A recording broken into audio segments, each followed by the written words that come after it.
പാദവാർഷിക പരീക്ഷ 2ാം ക്ലാസ് ദുറൂസുൽ ഇഹ്സാൻ.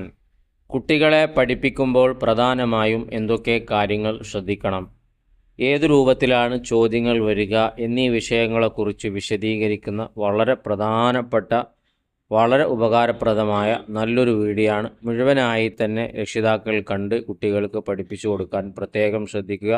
ഒരിക്കലും തന്നെ നഷ്ടമാവുകയില്ല. നമുക്ക് ചോദ്യത്തിലേക്ക് വരാം. ആദ്യത്തെ ചോദ്യം, യോജിച്ചവ കള്ളിയിൽ നിന്ന് എടുത്തെഴുതാം എന്നൊരു ചോദ്യമാണ്. ചോദ്യങ്ങൾക്കുള്ള ഉത്തരം അപ്പുറത്തെ സൈഡിൽ കള്ളിയിൽ നൽകിയിട്ടുണ്ട്. ചോദ്യം വായിച്ച് അതിനോട് യോജിച്ചത് വിട്ട ഭാഗത്ത് എഴുതി കൊടുക്കാനാണ്. കുട്ടികൾക്ക് പരീക്ഷ ഇങ്ങനെ ഇപ്പം 3 പരീക്ഷ കഴിഞ്ഞതുകൊണ്ട് അത് ശീലമായിട്ടുണ്ടാവും. എന്നാലും ഒന്ന് പറഞ്ഞു കൊടുക്കുക. അതിനോട് കൂടെ തന്നെ നമ്മളൊരു തവണ കണ്ടതിന് ശേഷം അവർക്കും ഇതൊരു തവണ കാണിച്ചു കൊടുക്കുക. എന്നാൽ ഒന്നുകൂടെ പരീക്ഷയ്ക്ക് ആയാസമുണ്ടാകും. ചോദ്യത്തിലേക്ക് വരുമ്പോൾ, മുസ്ലിങ്ങൾ പരസ്പരം ഏതാണ് തിരഞ്ഞെടുക്കേണ്ടത്? സലാം പറയണം എന്നുള്ളതാണ്. ഇത് മുസ്ലിങ്ങൾ പരസ്പരം എന്ന് പറഞ്ഞാൽ തന്നെ കുട്ടികൾ പറയും സലാം പറയണം എന്നുള്ള. അവർക്ക് ഉത്തരങ്ങളൊക്കെ അറിയാം. പിന്നെ ചെറിയൊരു പോരായ്മ, അപാകത, എഴുതുന്നത് കൃത്യമായി അറിയില്ല എന്നുള്ളതാണ്. അക്ഷരം പഠിച്ചു വരുന്നേ ഉള്ളൂ. 2ാം ക്ലാസ്സിൽ കാര്യങ്ങളൊക്കെ ഗ്രഹിച്ചു വരുന്നല്ലേ ഉള്ളൂ. അപ്പോൾ എഴുതുന്നതിലൊരു താമസം ഉണ്ടാകും. അത് രക്ഷിതാക്കളൊന്ന് പരിശോധിച്ച് ഉറപ്പുവരുത്തുക. അവരെ കൊണ്ടൊന്ന് എഴുതിപ്പിച്ച് നോക്കുക. സലാം പറയണം. അതുപോലെ തന്നെ ഇതിൽ വരുന്ന മറ്റു ഉത്തരങ്ങളൊക്കെ ഒന്ന് എഴുതിപ്പിച്ചാൽ അവർക്ക് നല്ല മാർക്ക് കരസ്ഥമാക്കാൻ കഴിയും. രണ്ടാമത്, സ്വർഗത്തിൽ കടക്കാൻ ഏതാണ് യോജിച്ചത്? മുഅ്മിനാവണം എന്നുള്ളതാണ് യോജിച്ചത്. മൂന്നാമത്തത് പ്രധാനപ്പെട്ട ഒരു ഹദീസാണ് പാഠഭാഗത്തിൽ. ഹദീസും അതിൻ്റെ അർത്ഥവും കുട്ടികൾ പഠിച്ചു എന്ന് രക്ഷിതാക്കളൊന്ന് ഉറപ്പുവരുത്തുക. ചോദിച്ചു കഴിഞ്ഞാൽ മാർക്ക് നഷ്ടപ്പെടാൻ പാടില്ലല്ലോ. റിള റബ്ബി, റബ്ബിൻ്റെ പൊരുത്തം. റിളൽ വാലിദൈൻ, മാതാപിതാക്കളുടെ പൊരുത്തത്തിലാണ്. അപ്പോൾ മാതാപിതാക്കളുടെ തൃപ്തിയും പൊരുത്തം ഉണ്ടെങ്കിലേ അള്ളാഹിൻ്റെ തൃപ്തിയും പൊരുത്തവും ഉണ്ടാവുകയുള്ളൂ എന്നുള്ളതാണ് ഹദീസിൻ്റെ ആശയവും വരുന്നത്. അപ്പോൾ അങ്ങനെയാണ് അത് യോജിപ്പിക്കേണ്ടത്. ഇനി അടുത്തത്, സലാം വ്യാപിപ്പിച്ചാൽ എന്തുണ്ടാകും? സ്നേഹം ഉണ്ടാകും. സലാം വ്യാപിപ്പിച്ചാൽ സ്നേഹം ഉണ്ടാകും. എഴുതുന്നത് ശ്രദ്ധിക്കുക. രാത്രി നേരത്തെ ഉറങ്ങൽ ഏതാണ് ചോദിച്ചത്? ഇനി ഒന്നേ ബാക്കിയുള്ളൂ. നല്ല ശീലമാണ്, അതാണ് തിരഞ്ഞെടുക്കേണ്ടത്. ഇനി രണ്ടാമത്തെ മെയിൻ ചോദ്യം ഉത്തരം എഴുതാം എന്നുള്ളതിലാണ്. ഒന്നാമത്തെ നോക്കൂ, ബിസ്മില്ലാഹിർ റഹ്മാനിർ റഹീം എന്നതിലെ അള്ളാഹുവിൻ്റെ 3 നാമങ്ങൾ, അള്ളാഹുവിൻ്റെ 3 പേരുകളാണ് ചോദിച്ചിട്ടുള്ളത്. അതിന് എഴുതാനുള്ള കള്ളി താഴെ കൊടുത്തതായിട്ട് കാണാൻ കഴിയും. അപ്പോൾ ആ കള്ളിയിൽ ബിസ്മില്ലാഹിർ റഹ്മാൻ റഹീം എന്നതിലെ 3 പേരുകൾ എടുത്തെഴുതണം. ഒന്ന് അള്ളാഹു എന്നുള്ളതാണ്. ബിസ്മി എന്ന് പറഞ്ഞാൽ അള്ളാഹുവിൻ്റെ നാമം കൊണ്ട് ഞാൻ തുടങ്ങുന്നു എന്നാണ് ബിസ്മിൻ്റെ അർത്ഥം. അള്ളാഹു എന്നതാണ് ഒന്നാമത്തത്. അടുത്തത് റഹ്മാൻ എന്ന നാമമാണ്. റഹ്മാൻ എന്നുള്ളത് എഴുതിയത് നിങ്ങൾ നോക്ക്, അത് മാറിപ്പോകരുത്. എഴുതുന്നത് ഇതേ രൂപത്തിൽ തന്നെ ആവണം.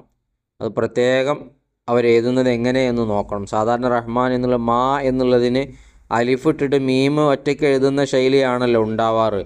പക്ഷേ ഇതിലെന്താണ്, റഹ്മാൻ കൂട്ടി എഴുതിയിട്ട് മീമിൻ്റെ മേലെ അലിഫ് ഇട്ട് കൊടുത്ത് അങ്ങനെയാണ് നീട്ടാൻ കൊടുത്തിട്ടുള്ളത്. മൂന്നാമത്തത് റഹീം എന്നതാണ്. ഇങ്ങനെ 3 സിഫത്താണ് ബിസ്മില്ലാഹിർ റഹ്മാൻ റഹീമിലുള്ളത്. ഈ രണ്ടാമത്തെ ചോദ്യം നോക്കൂ, എങ്ങനെയാണ് സലാം മടക്കേണ്ടത് എന്ന ചോദ്യമാണ്. അവിടെ കൊടുത്തിട്ടുണ്ട് വ അലൈക്കുമുസ്സലാം, വ അലൈക്കുമുസ്സലാം. എഴുത്ത് പ്രധാനമാണ്. എങ്ങനെയാണ് എഴുതിയത് എന്നുകൂടെ ശ്രദ്ധിക്കുക.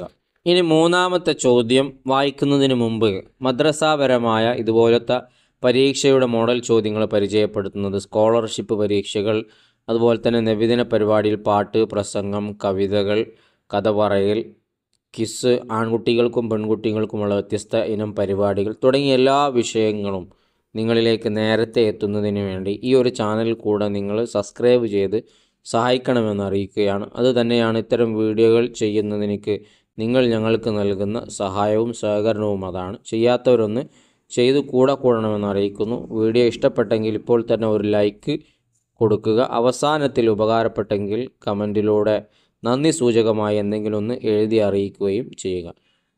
ശരിയും തെറ്റും അടയാളപ്പെടുത്താം എന്ന ചോദ്യമാണ്. വായിക്കാം.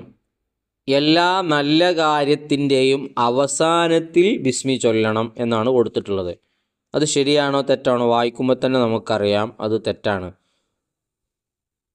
രണ്ടാമത്തത്, എല്ലാ നല്ല കാര്യത്തിൻ്റെയും ആദ്യത്തിൽ ബിസ്മി ചൊല്ലണം. അത് ശരിയാണ്. ഇപ്പം ആദ്യം വായിച്ചതിൻ്റെ ശരിയായ രൂപമാണ് രണ്ടാമത് വന്നിട്ടുള്ളത്. ഇനി മൂന്നാമത്തെ നോക്കൂ. അസ്സലാമു അലൈക്കും എന്നാണ് സലാം മടക്കുക. സലാം മടക്കുന്നത് അസ്സലാമു അലൈക്കും എന്നാണ്. അത് തെറ്റാണല്ലോ. വ അലൈക്കുമുസ്സലാം എന്നാണല്ലോ സലാം മടക്കുന്ന രൂപം. ഇനി നാലാമത്തത്, നേരത്തെ ഉറങ്ങിയാൽ ആരോഗ്യം കൂടും എന്നാണ്. അപ്പം നേരത്തെ ഉറങ്ങിയാൽ ആരോഗ്യം ഉണ്ടാകും എന്നുള്ളത് ശരിയാണോ തെറ്റാണോ? ശരിയാണല്ലോ.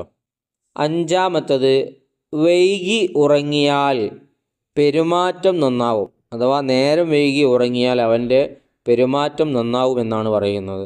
അത് ശരിയാണോ? അല്ല, അത് തെറ്റാണ്. ഇതുപോലെ ഒരു ചോദ്യം നമുക്ക് പ്രതീക്ഷിക്കാം. അതുകൊണ്ട് കുട്ടികൾക്ക് ഇത് കാണിച്ചു കൊടുക്കുകയും പറഞ്ഞു കൊടുക്കുകയും ചെയ്യുക.